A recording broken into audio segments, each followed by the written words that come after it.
what else? I guess you're gonna take them on the grand tour of things here? Yeah, we'll do a tour first, and then we'll take questions, and then we'll let them shop. No, I thought we were gonna do the opposite. But Whatever. I thought you're gonna show them the place and then take questions after, let them relax. Okay, up to you. Yeah, why not? I've learned not to argue with the boss. Yeah. That's great. Yeah. So, what else do you want to say about the place? Pretty much. Not so much. It's relatively clean. I got all the lights on, so you shouldn't trip or do anything else bad. If you do manage to seriously injure yourself, we'll just dump you down the hill into the stream. And, Yeah, we can roll you down. you know, Yeah. and This is our second place in down from from Long Island to North Carolina. We started the company probably 1986. they already asked that one. Oh, see that? They're ahead of me on this game. Yeah. They did ask me, but I didn't answer yet on how we got into this, so I'll give them that story first. We'll blame my wife for everything. No, he'll come back and blame me. Got married back in '77. After we married a year or two, she didn't know what to get me for Christmas, and got me a train set. You know, because she knew I had been into trains when I was younger, but I saw my layout when I went away to college. So she got me a train set in probably '79, '80. Got me back into it. And the All family- her fault. And the family business was plastic injection molding. Yeah, we You were know. doing that since I was child labor. Yeah. Yeah. Let's see. To put it in perspective, I was probably about they were 66. So I was probably about 13 years old when I made these cute little insulators that are sitting up on the moon in the lunar modules Yeah. for Grumman Aerospace it's for my parents' business. So the plastic's And, been in the business for a while. yeah, And so- then, In 1986, I wandered into my local hobby shop one night, and the owner, Joe Bankel, who's dead now, he was old then, goes to me, "Want to buy a train company?" I go, "Sure, who's for sale?" And he goes, "School." And I look at him and go, "Why? As far as I know, he's making money." He goes, "Well, he's for sale." Gave me a phone number. I called him up the next day. I was on Long Island. He's in Pasadena, California. Sure enough, he's for sale. Price seems reasonable. there was a few cars, And, not many. I flew out to Pasadena, looked at everything, and came to a deal that day. And, flew back 2 weeks later and packed everything up and shipped it cross country in one huge crate and about 20 boxes of molds in the post office and registered forms so they wouldn't get lost. And, that was the beginning of this. And now I've gotten rid of almost all the non-railroad stuff because I don't need that grief anymore, don't want that grief.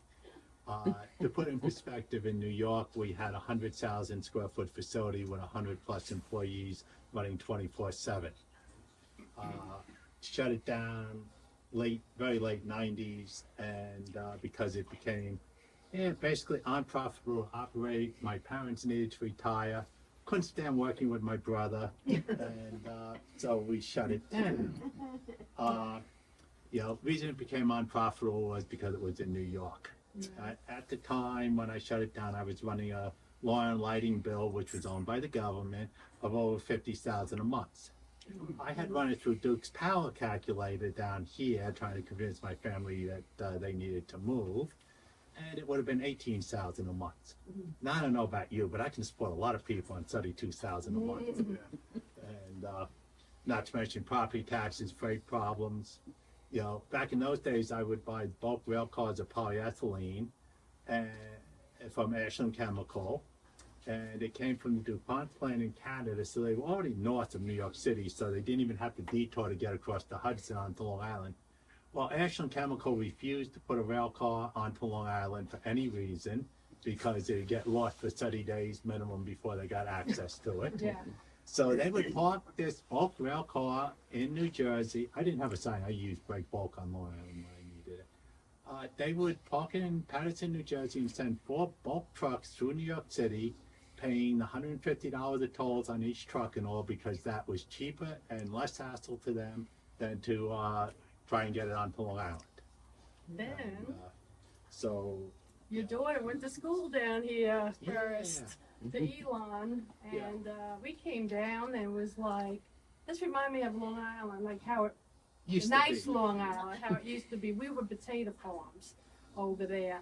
I think, of course, they screwed up everything, and that's where the story began with getting the place down here, pretty much. Yeah, you know, she went to school here. Every time we came down, we liked it more and more. I got, you know, I was getting tired of dealing with Long Island and traffic and everything. So, you know, it's decided it was time to move, and we built the house down here, just south of exit 143, and we've been it ever since. And you know, unfortunately, the place is becoming more crowded and everything else, and more traffic. And We kind of thought we were going to be dead before this happened. I do my best to delay it, but you know, some of it's inevitable, and you know, it's besides this, I serve on the transportation committee for this metropolitan statistical area, which is all of Alamance County, a little bit of Orange, and a little bit of Guilford, all in all this area. And I also serve as mayor of my village, trying to prevent rapid overgrowth, which the developers keep wanting to do, and we keep saying no. Yeah, And and that's where the story began. yeah, so, as I said, we've been down here about 18 years now. Yeah. And 19. God, Yeah. you're making me older. Yeah. Well, let's do the tour, and then we'll do the question and answer. This building was built in 1986 by Nitro Plastics to do custom electronic molding and medical molding. Exactly what I was looking for when I decided to buy it. And we got it 15 years ago. We purchased this building, and you know, this room was built as a class 100,000 clean room. That's why it has vinyl floors. It has hung ceiling with mylar coating on it, so there's no dust or anything. If you're familiar with factories, can anyone tell me what's missing in this factory for heavy manufacturing? Okay, none of you been in factories. Well, I got the brain. Oh, you do? Okay. Oh, you're close now. Now, what else is not overhead? Conveyor belt. There is no drop power line, no drop air line, no water line, no anything. Okay. All the utilities are below it in a corridor, a basement corridor that rings this room, and it's all underground, so that there's no noise, dust. Plastic reprocessing the grinding material is all done down there. Keeps the dust, noise, and problems out of here, so you don't have all that crap hanging all over the place. It was one of the reasons I really wanted to build it. Let's rotate through this room. I'll show you this room. This is my CNC mill. Right now I have a spindle problem I'm working on. I may break down and say the hell with it and just buy a new little CNC mill. You know, that'd be another $20,000, which would commit me to staying in this business a few more years. And you know, that's always in the back of my mind these days, because you know, I turned 71 last year, and you know, while my daughter has told me I'll live forever, you know, still got to prepare for it. You know, it's what she did. She ran my genetics through Prometheus.com, and I had 14 markers for living between 95 and 105, and nothing that was going to kill me early. So made me think longer term, so I can keep playing. And problem is, if I ever actually fully retired, I'd drive my wife crazy, and I'd drive my town administrator crazy, because I'd be bored. So this is the CNC mill. That's a little Decal SL cutter grind over there that we use to make cuttings. And,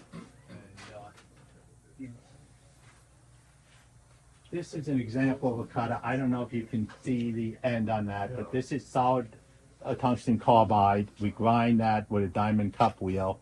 It's about 5 or 6 thousandths diameter on the end of this cutter. It will go right through my finger if I let it try. In this case, it did once. And it wasn't even rotating when it did this. And, you know, cut it right down to the bone, required like 6 stitches in my finger. Had a fantastic PA that stitched it up over at the hospital. He was a former Army medic, so he knew exactly how to stitch people up after they did something stupid.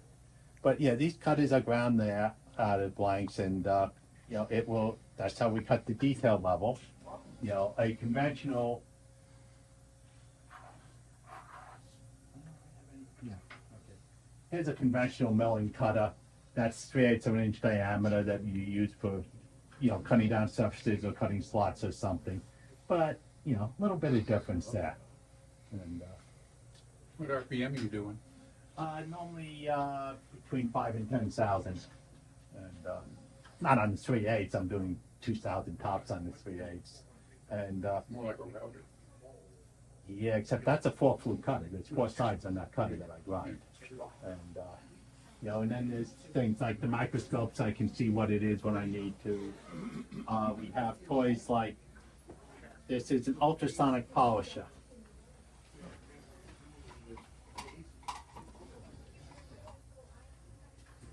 This is a diamond file on here.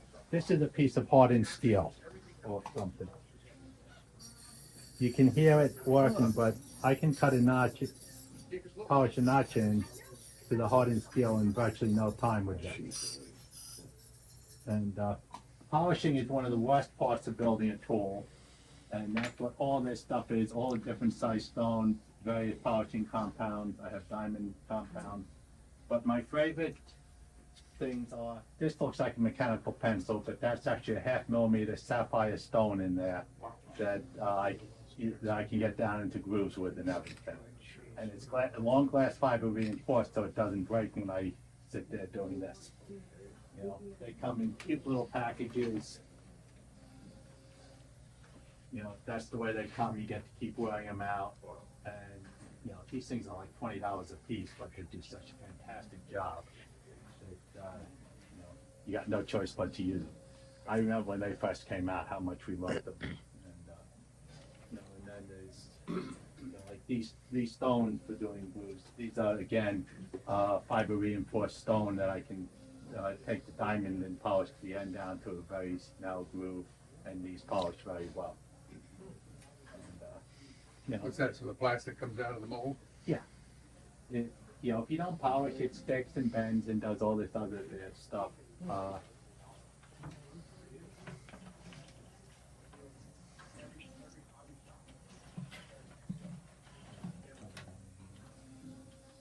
No, I don't have any scraps in here that I brought in. You know, I bring the part in when it's sticking, so that we can actually, so I can only polish where I need to. And the best finish polish for everything that's done is good old Simichrome polish. This is normally used for things like silverware and everything, but it's fantastic on aluminum. And, those are great. This is a tacky board on here. This is Decal Paper. It can be a pain in the neck trying to do anything these days. I have to get that from a supplier that imports it from South America. Because God forbid you spray lacquer in this country, you get some VOCs in the air. This machine is what's called a direct-to-substrate printer. I just load it out on the paper, send it home. Now, so it can make any color that exists, basically. And I should have sent this to them earlier. What it's doing is, in order, because again of good old government regulations on ink, using good colorants is very difficult these days. So, because they're more or less organic colorants, they're very they're not opaque enough. So what this does is it puts down a layer of the white titanium dioxide ink, which is totally opaque, down first on the print, and then it prints the colors over it, so you're against a white background instead of black on a car or something, in which case the colors would never show up. And I should have known better than to pick this one. You know, there's a tremendous amount of data on here because when it puts down the white ink underneath, it's setting it in about 1/1000th of an inch. So the machine is taking the drawing and calculating right now every edge and all that colored stuff to go back 1/1000th of an inch from where that is. So it's doing a tremendous amount of printing, and it's having a fun little stuff here. Show us a demo. Yeah, we'll get the demo in a second. Now it's sending all the data over to the printer and everything.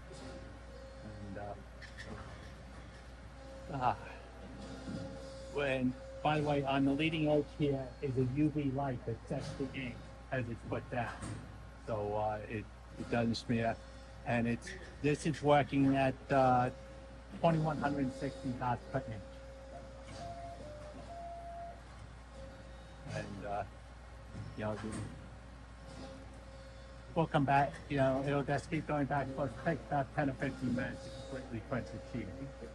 And unfortunately, it's printing the white side. The white side is first. So, Printing right now? yes. If you look closely here, you'll see white ink. Mm-hmm. Oh, well, okay. I get that size bottle of ink to refill these cartridges. Now, I know this is a $300 or $400 bottle of ink. But you get a lot of decals out of it. They always get you on the ink, don't they? The machine's 20 some odd thousand. Yeah, they get you on that too. My other problem is that print head wears out. It's good for a year to 18 months, and the last one cost me a couple $1,000. Wow. And half an hour to put it in. Well, now it's actually covered.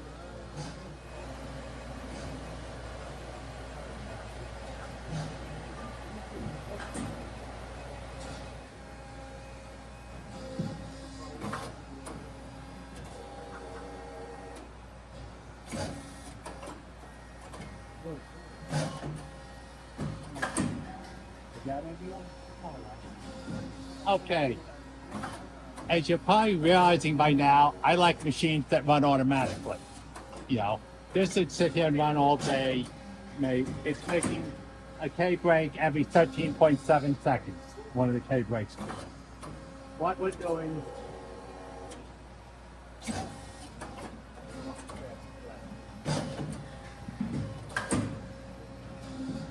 We're starting with a hopper full of little gray pellets.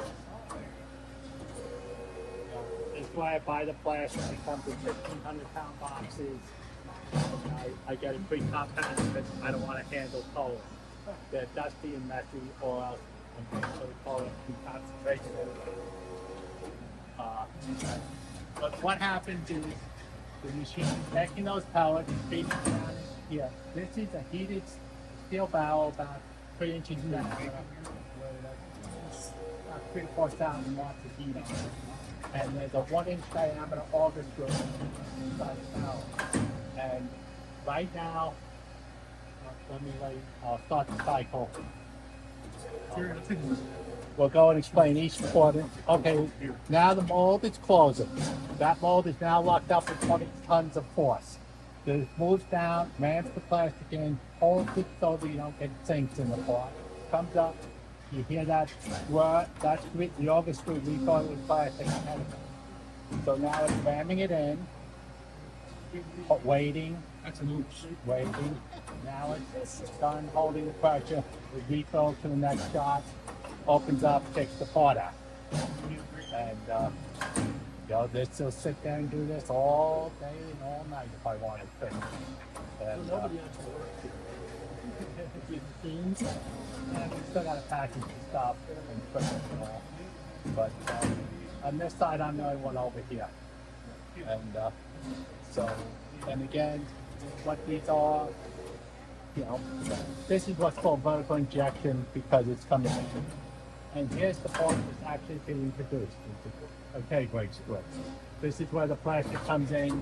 This is the top here. It comes in. And all those cute little round marks that you see on your plastic part eject the pin that you know, knock the part out of the mold. You can see the cylinder in back moves the pins forward so it drops. How many of those have you made? Over the years, I've probably made somewhere around 300,000 to 500,000 of these over the years.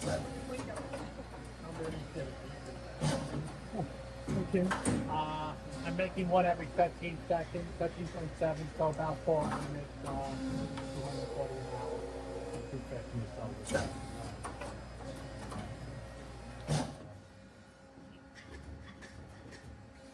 Okay, here's the status of every input and output on the machine are these couple screens here that tell me, so this will tell me where stuff is and isn't and what the problems will probably be. And I just, if I don't understand what it is, I just send the code up to the factory and they tell me what I need.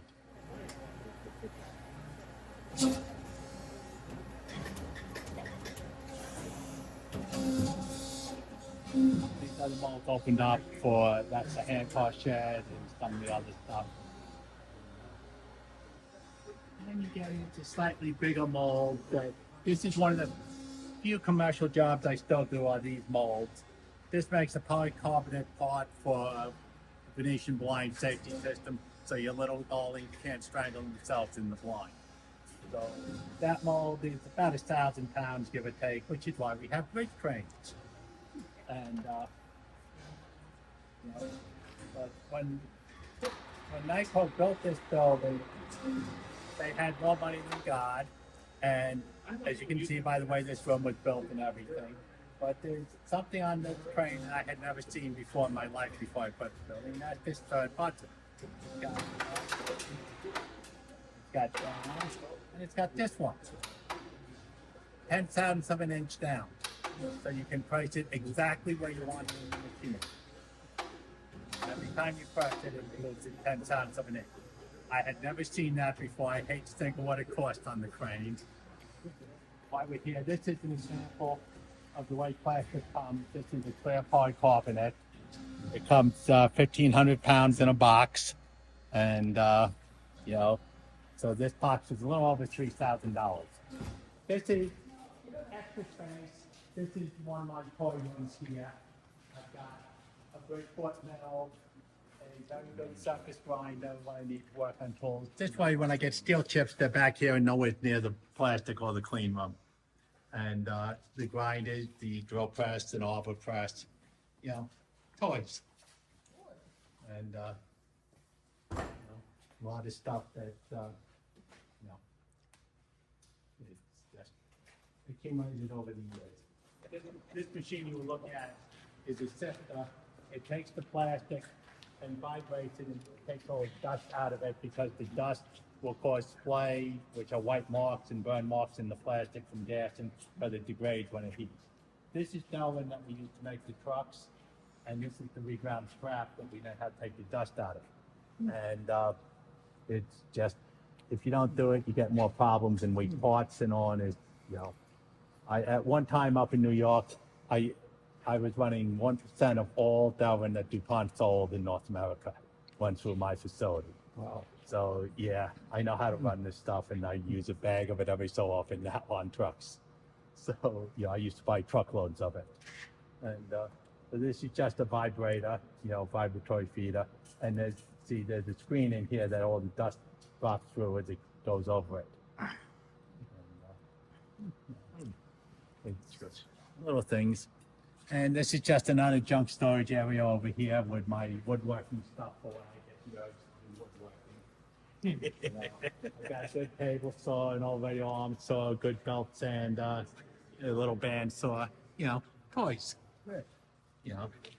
Got to do something with this space. Big toys for big boys, right? Yeah. All this blue stuff is stuff that I'm slowly selling on eBay and all that. All that was part of a production line at Patterson Seymour that made the core line switches that they auctioned off back around 2012 or so. And me and another guy, he only wanted the PLCs out of it. I wanted everything else. Between us, we paid $4 grand for this stuff. They had paid $2.6 million for it 6 years earlier. Wow. And that was the housing crash back then. And, we elected Obama and they got a housing crash and they shut this plant down and auctioned it. And I've made a bunch of money selling all parts. Yeah, this is the basement part, and we'll show you real quick. This is the top two are chilled water piping. Yeah. Next to tower water that I no longer use because I'm not running enough machines to justify running a whole nother pump set and the cooling tower on the roof. It's cheaper to use the chilled water for everything. And the bottom one is compressed air. And then right here we have bus stop for the machines. It's 460 at,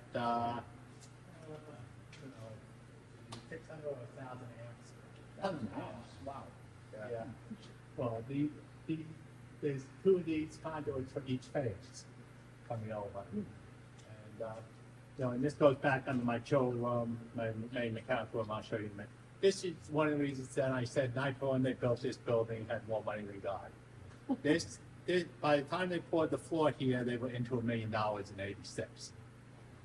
This floor above us will take a 40,000 pound point load rolling over it. My riggers who move machinery also move it for Nitro, and they used to do that with their bigger machines.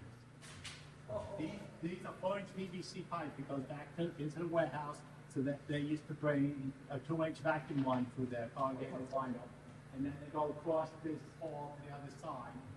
These machines take the scrap plastic, waste plastic, bad part, the runners, and chop it up into little pellets again, so we can remelt it and reuse it. These are, there's 15 horsepower in here, and these are rotating knives against some stationary bed knives with a screen below, and they will just take and turn everything into scrap. Wow. And collects it underneath.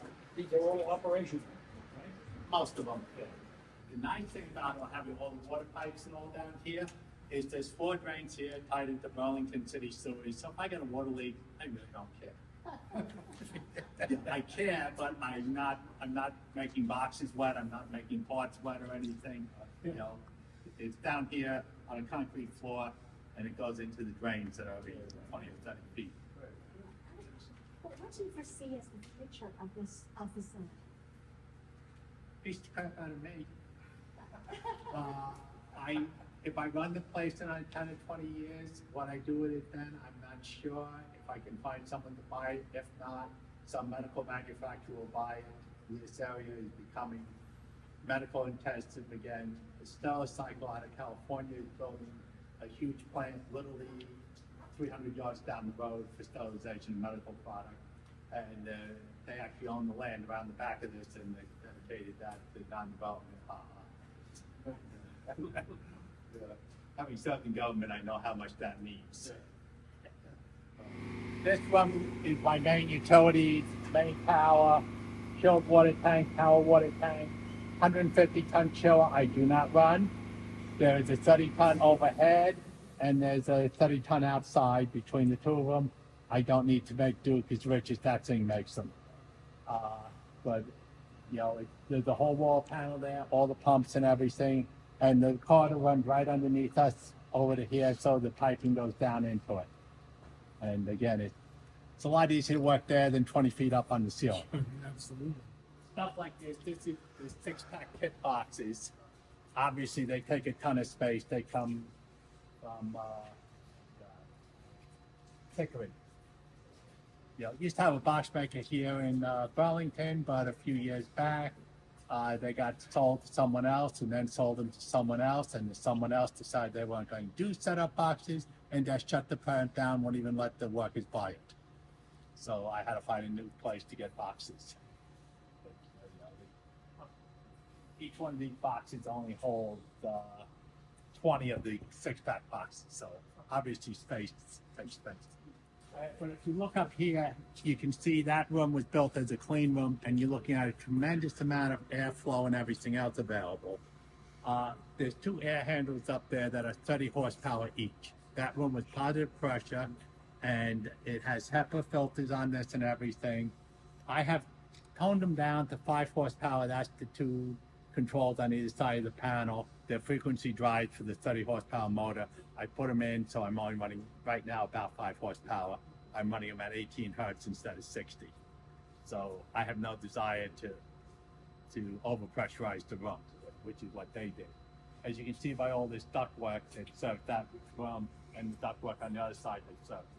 Yeah, it's extruded in long strands, and they just chop it, which is the light color, because it's just sheared as it comes through a die. It's like you're making spaghetti, and you have hundreds of them coming through a steel plate, and there's a knife just rotates and chops them off every day. Hundreds of them a second or something.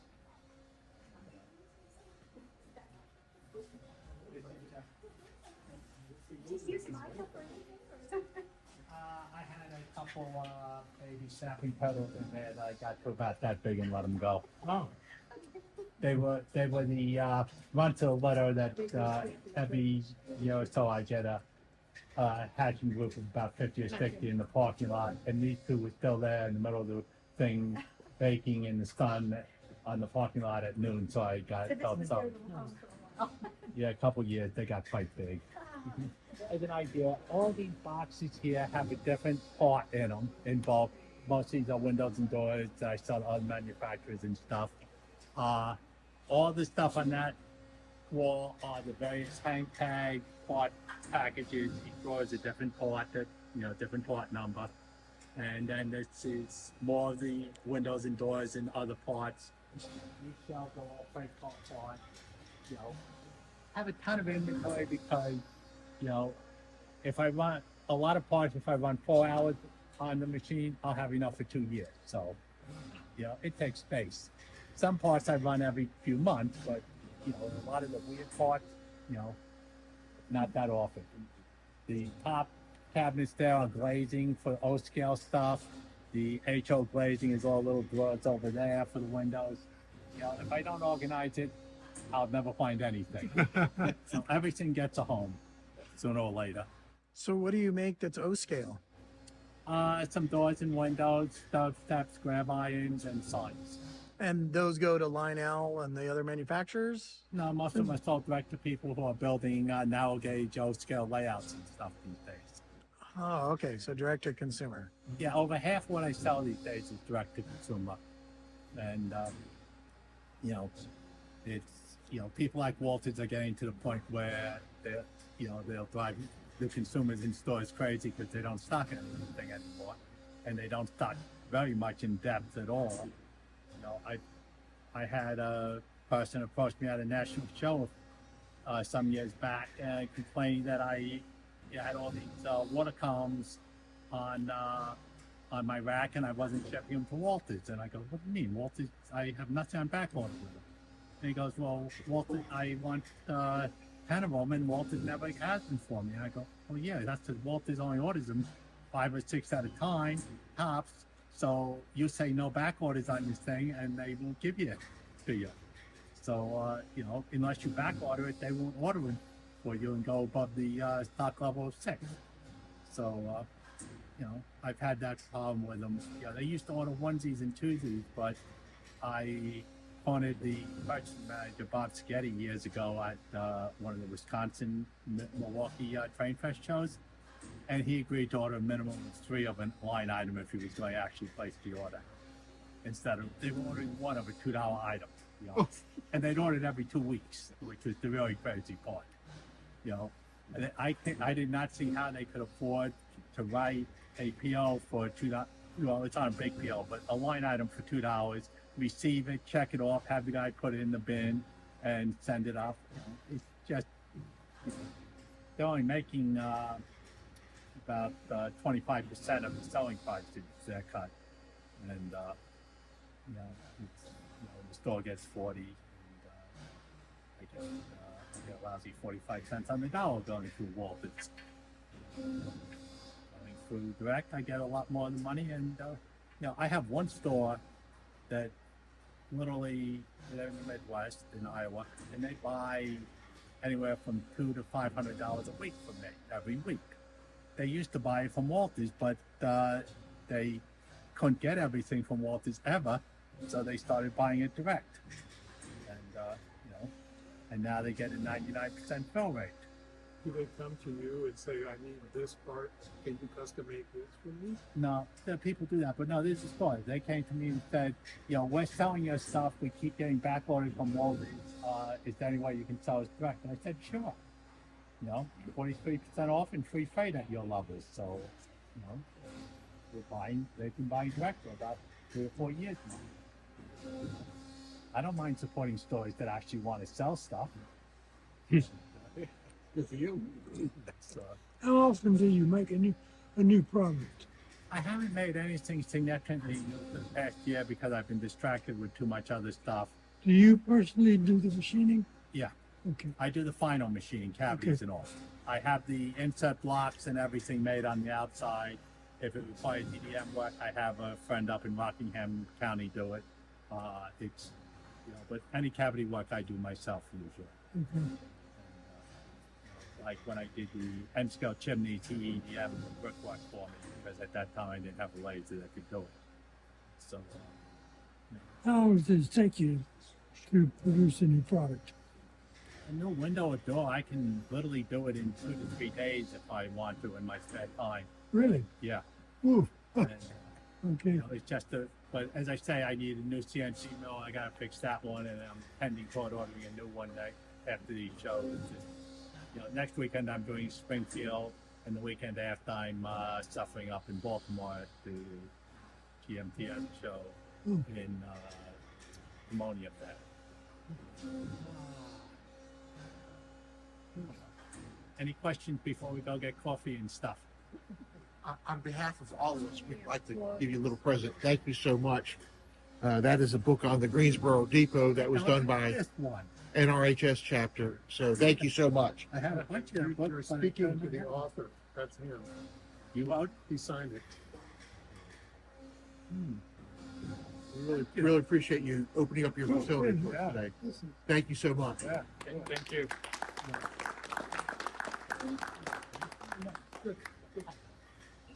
Any other questions on why I'm crazy enough to do this and all? Yeah, why are you crazy enough to do this? Because I don't want to drive my wife crazy by being home all the time.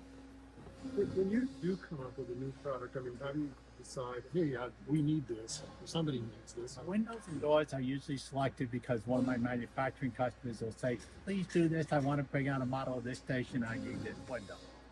And they'll buy 1,000 windows or something right off, and goes a long way toward the cost of the tool and everything. Each one of those aluminum blocks over there costs me about $350 blank by the time it comes in here, machined with the ears and pinholes and everything.